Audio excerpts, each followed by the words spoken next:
Inside Racing is brought to you by Dunlop. Welcome back to Inside Racing. Coming up, unseen images from the life of a tinkering mechanic and racer. Now, Professor Freestyle. Hi, I'm Fabian Fab Bauersachs, a freestyle motocross rider, and his passion: pure adrenaline,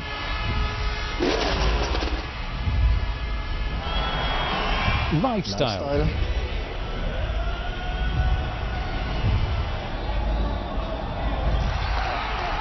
action,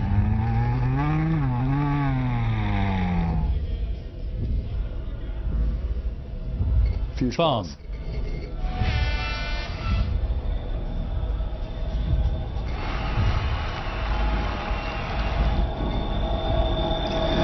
Above all, freestyle motocross is about being able to express yourself and your lifestyle however you want. In fact, for every trick that gets performed, each rider's got his own individual signature. The German master doesn't care about speed. Higher, further, more spectacular. That's all that counts. Superman, Lazy Boy, Deadman. Not superheroes, but the names of the tricks. The greater the degree of difficulty, the more points won by the man in the saddle.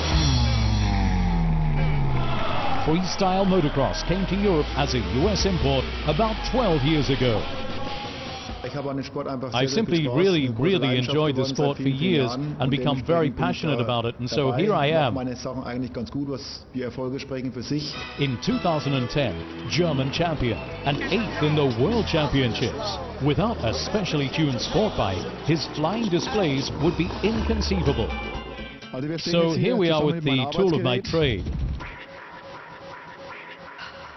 The bike's basically a two-stroke Suzuki 250. In terms of the engine, it's all standard, just with a few small changes. For example, here the exhaust's been adapted, and here the rear silencer, simply to change the characteristics of the bike a bit. The feature that differs most from a normal motocross bike is the suspension, such as here, the fork and the shock absorber has been specially modified to be able to better absorb the enormous leaps and landings.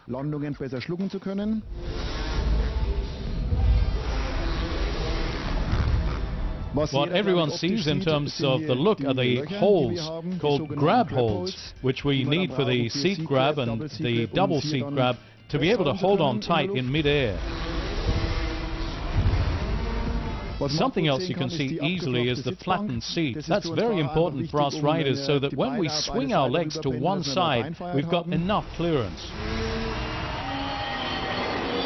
Also typical for freestyle bikes are the handlebars, no middle brace, simply so that we've got more freedom when we swing our legs through or lean over it and thus don't get caught up.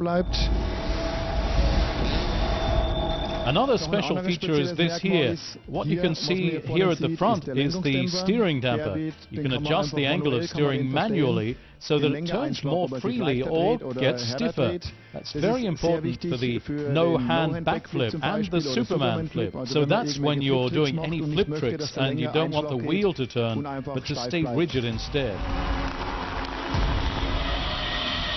What else have we got? Look-wise, of course, you can see lots of pimp rims and spokes, all nicely polished and shiny. And here you see, for me, another special feature, a custom-made top yoke with especially high upper parts that have been simply adjusted for my body size. And every rider has his own wishes and demands. Every bike is thus a one-off. And before every performance, this one-off has to be checked from head to toe. Safety takes top priority. In that regard, Fabian makes no exception. Quite the opposite.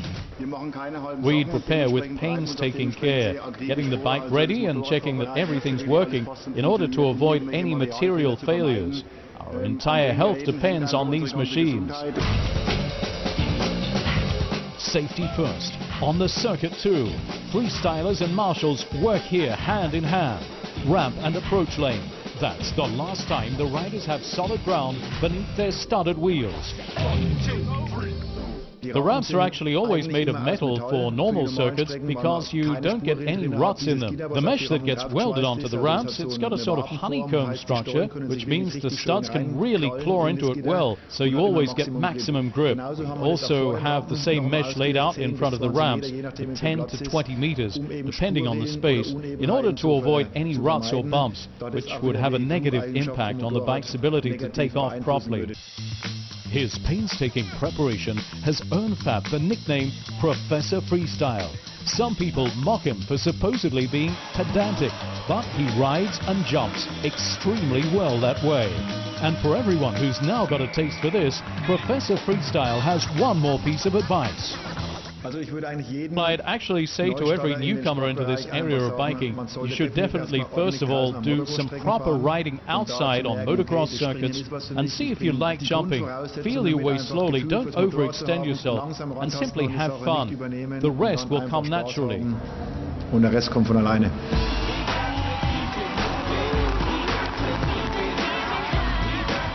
Let your emotions run free.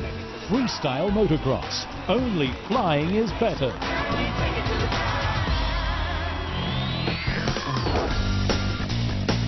Now, Gerhard Mitter, Inside Racing, presents previously unseen private footage from the life of a brilliant racing driver and mechanic. Gerhard Mitter, gifted racing driver and skilled mechanic all in one. His typical attributes: he had an iron determination, afraid of nothing and no one. He took on every challenge. Mitter was a DKW dealer in Böblingen. His first races were in the early 50s, on 2 wheels, and in secret, against the will of his parents.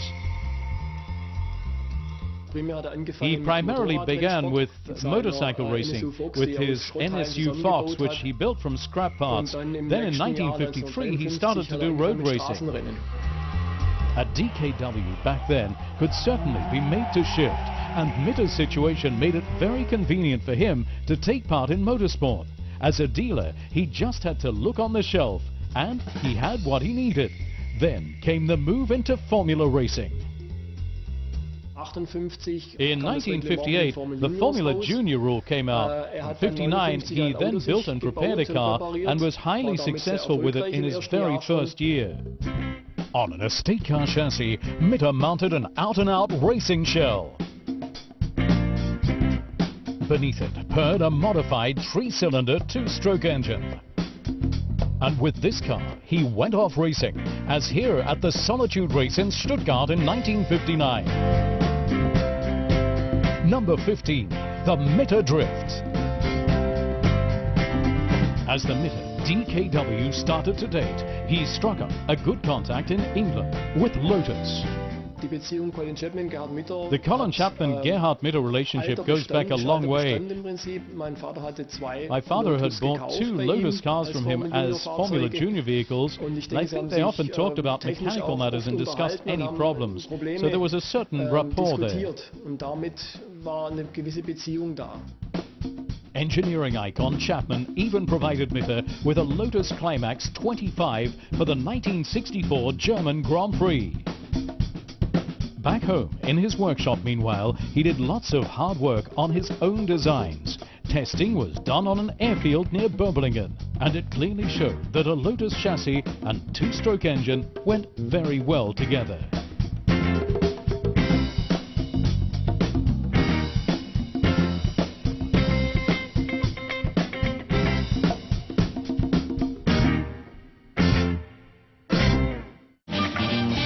At long last, his talent caught Porsche's eye. Racing boss Husker von Hanstein had noted Mitter's name in his famous little book and finally recruited him for the Works team, where to the joy of the racing baron, he proved his worth. People like Graham Hill were driving for Porsche at that time, big names like Joachim Bonnier, so he had to wait his turn. But from 65 he was the #1 at Porsche, and thus his wishes too got fulfilled. da wurden auch seine Wünsche dann erfüllt. Mitter competed for Porsche in endurance races and drove prototypes. His technical know-how helped to fine-tune the sports cars. In 1965, he came off the track at Spa-Francorchamps and broke his foot. For him, no reason not to carry on driving. As we've seen already, he had an iron determination.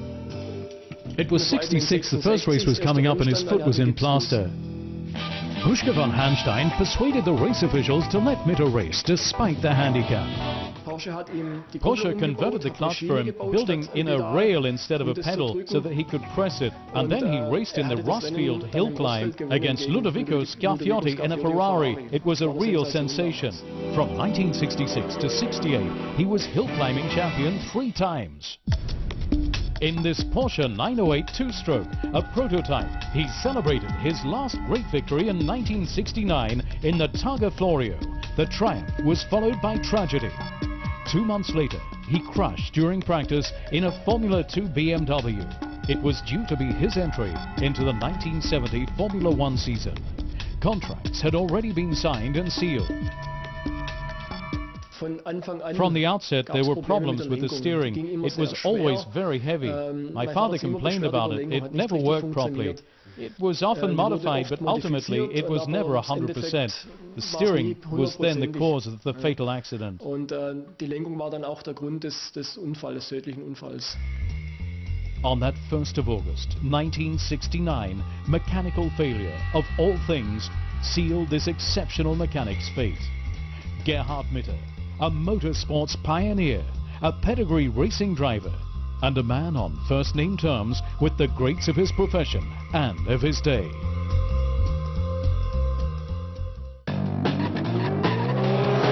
Motorsport stories that evoke real emotion. Coming up in our next edition, the Sirocco Cup, successfully taking off. And Vincent Philippe, France's best man on 2 wheels. Feel the passion, feel the track with Inside Racing. 3,000 nerve receptors allow us to feel every touch. Through our tires, we can also feel the road. Inside Racing was brought to you by Dunlop.